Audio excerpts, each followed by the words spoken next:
남들이 하지 말라는 두 번의 부동산 매수, 그래서 자산을 1억 이상 키운 방법을 시원하게 공개를 하겠습니다라는 좀 자극적인 제목을 좀 가져와 봤습니다.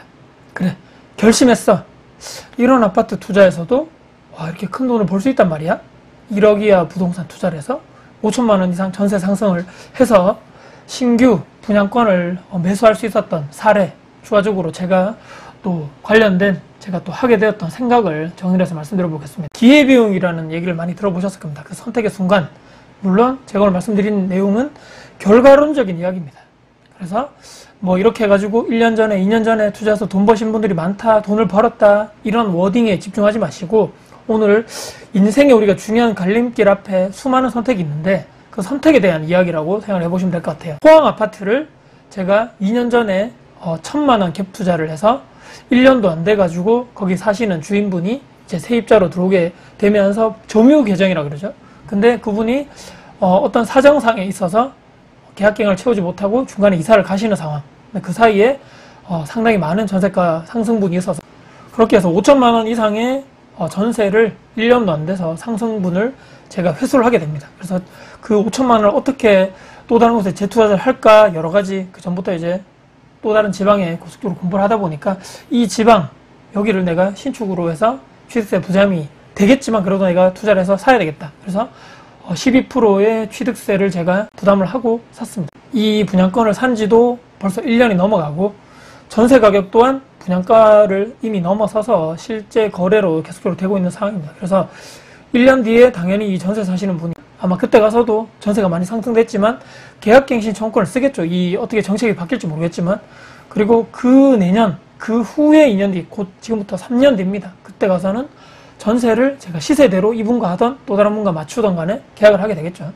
이미 투자한 원금 그 이상의 전세 상승분을 회수를 이미 했죠. 그러면 나는 그 3년 뒤에 나는 그 돈으로 어디를 또 재투자를 할 것인가 미리 또 공부하고 계속적으로 지역 분석해가지고 그때 가서 그 시점에 도래한 다음에 그때 가서 공부를 하는 것이 아니고 이미 여러 가지 후보군들이 있겠죠. 그때 가서 가장 적절한 곳에 투자를 아마 그럴 예정으로 계속적으로 가지 않겠는가. 그래서 그 선택의 기로 앞에 있어가지고 투자하는 것에 있어서 결정이 있죠. 누구는 어떤 사람은 그 결정을 하지 않았을 것이고 저 같은 사람은 그 결정을 했다. 자산의 상승 속도가 처음에 투자하시는 분 기준으로 해서 계속적으로 큰 차이가 안 나죠. 근데 이것이 1년, 2년 넘어가서 3년, 4년이 넘어가며 있어가지고 이렇게 매물가치가 늘어나면서 자산의 상승분은 내가 보유하는 이 자산의 상승분이 기하급수적으로 지수 로그함수라고 그러죠. 이렇게 이제 상승을 하게 됩니다. 제가 세 가지로 오늘 좀 말씀드릴까 하는데 첫 번째는 스스로의 한계를 규정짓지 말자. 자, 종합부동산세가 있고 또 전세자금 대출을 내가 저리로 내가 받으려면 디딤돌, 버팀목 이런 전세자금 대출이 있죠. 관련해서 나의 연봉도 한계가 있는 것이고 종부세 같은 것도 내 자산의 공시가격 기준으로 다주택자면 6억 이하로만 내가 보유를 해야 된다는 얘기죠. 요까지만 내가 벌어야지. 내가 종부세를 맞지 않기 위해서 요까지만 해야지. 내가 저 전세자금 대출을 받아야 되는데 아주 싼 저금리로 받기 위해서 내가 내 연봉을 요까지만 해야지라는 이런 스스로의 한계를 내가 혹시나 규정짓고 있지 않는가. 이것이 나의 그릇이자 한계라는 얘기입니다. 세금을 내가 더 내더라도 자산의 규모를 내가 더 키워서 더 큰 부자가 되더라도 이 틀을 빨리 깨야 됩니다. 내가 조금 더 비싼 전세자금 대출 이자를 내가 내더라도 내가 종부세를 내더라도 내가 계속적으로 내 자산의 규모를 키우고 내 연봉을 계속적으로 키워야 되겠다.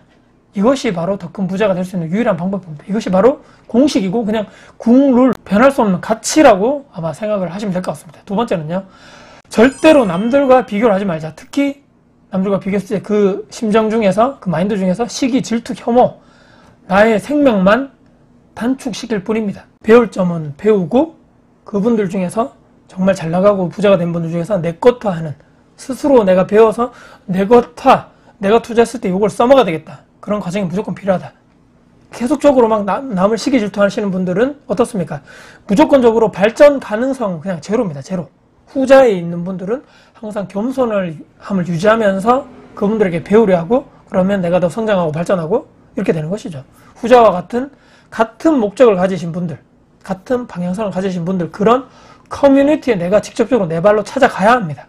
내 주변에 자주 만나는 지인분들이 있죠. 어떤 사람인지 요 순간에 한 5초 정도만 생각을 한번 해보자. 그런 사람들이 내 주변에 없는데 라고 생각하시면 그런 사람들을 계속적으로 내가 스스로 찾아가서 내가 그 커뮤니티에 속해야 된다. 이것이 제가 말씀드린 두 번째. 마지막 세 번째는 절대로 빠르게 무언가를 이루려 하지 말 것. 세상에 그런 게 많이 없더라고요. 그런 게 있었으면 이렇게 저도 여러분들도 이렇게 우리가 살고 있지 않겠죠. 자, 지금 내가 할 수 있는 것부터 시작하자. 무엇이겠습니까, 여러분? 가장 빠르게 할 수 있는 것이 내가 월급을 받는데 내가 지금 한 달간 소비 지출 패턴 카드값 명세서 받아가지고 내가 요런 부분에 지금 계속적으로 내가 과소비하고 있네. 절약해야 되겠다. 적금을 내가 계속적으로 강제적으로 돈을 모아서 시드머니 모아서 공부를 해서 어떻습니까? 지방에 있는 아파트, 핵심 지역에 있는 아파트를 전세를 끼고 매수하는 전략, 이런 방식으로 자산을 차곡차곡 쌓아가든지 아니면 부동산 이외에 또 다른 재테크 수단이 많죠. 주식, 코인, 달러, 금, 실물 자산 얼마나 많습니까? 한 분야를 파서 계속적으로 내가 그 분야 전문가 될 때까지 공부해서 계속적으로 투자를 해서 내 자산을 늘려가자. 인생에 있어가지고 그렇게 기회가 저는 많이 찾아오지 않는다고 생각합니다. 준비가 또 되어 있지 않으면 그 기회도 모르고 그냥 그 기회는 그냥 지나가 버리게 되는 것이죠. 나중에 근데 저게 나에게 온 기회였나? 오히려 모르고 그냥 지나가는 게 오히려 내가 더 나을 수도 있습니다. 나중에 저게 내 기회였는데 깨달은 순간 어떻습니까? 그게 오히려 더 고통이고 그때 했었어야 되는데 후회만 남을 뿐인 거죠. 절대로 하지만 쉽지 않다. 아무나 또 투자해가지고 성공해서 재테크해서 돈을 많이 해가지고 내 자산을 늘린다? 아무나 할 수 없는 거죠. 앞으로 또 수십 번, 수백 번 그 현실의 벽에 내가 막 부딪히고 또 세금의 벽에 부딪히고 또 투자를 하다 보면 저처럼 어떻습니까? 역전세 그 고통에 부딪히고 남들의 또 부정적 시선이나 손가락질에 또 부딪히고 저 앞에서 이미 기다리고 있는 그냥 확정되어 있는 100% 그냥 저 앞에서 기다리고 있거든요. 저 또한 2011년도부터 투자하면서 대구에 무슨 아파트 투자냐, 무슨 또 지방 투자냐 시간을 가면서 또 다가구 주택 원룸 다 끝났다, 끝물이다, 다 망한다. 그게 무슨 또 그걸 하지 마라 이렇게 하시는 분들 주변에 엄청 많았고 또 최근에 어떻습니까? 무슨 또 공시가격 1억이야 그냥 투자냐, 오르지도 않는 그 지방에 있는 그 썩다리 아파트들 그 아파트 왜 사냐? 무슨 다주택자냐, 다 팔아라. 다주택자를 지금 정부가 다 죽인다고 하는데 다 팔아라.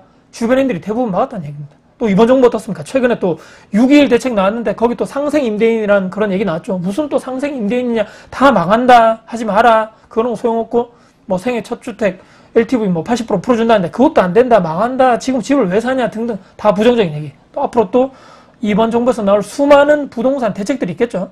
그 대책들에서 계속적으로 그 대책들이 나올 때마다 스스로 내가 생존할 방법을 찾느냐, 아니면 계속적으로 말씀드린 대로 부정적인 나와 상관없는 일 포기하고 편하게 그냥 사느냐, 선택의 기로에 나는 딱 설 것입니다. 어떻습니까? 우리는 언제나 그래왔듯이 계속적으로 그 선택에 앞서서 선택을 그 갈림길의 기로에 서서 선택을 하는데 나는 이제 어떤 선택을 할 것인가 한 번쯤 우리가 고민을 해봐야 된다 말씀드렸습니다.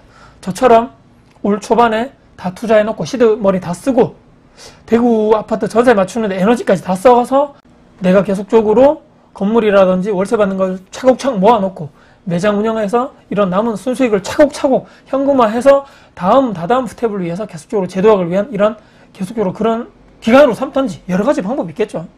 자, 몇 번이고 수십 번이고 넘어질 수도 있고 각오하고 이 투자 시장에, 재테크 시장에 뛰어드셔야 합니다. 그 정도 각오가 있어야지 더 큰 보람도 있고 한 번 이 정도에 한번 미쳐봐야 되는 거 아닌가? 6개월이면 6개월, 1년이면 1년 정도? 정말 남들이 전반적으로 좀 이상하게 미쳤네. 저렇게까지 열심히 할 일인가? 라고 얘기를 들을 정도로 내가 열심히 해야 된다. 그런 시기는 반드시 필요하다.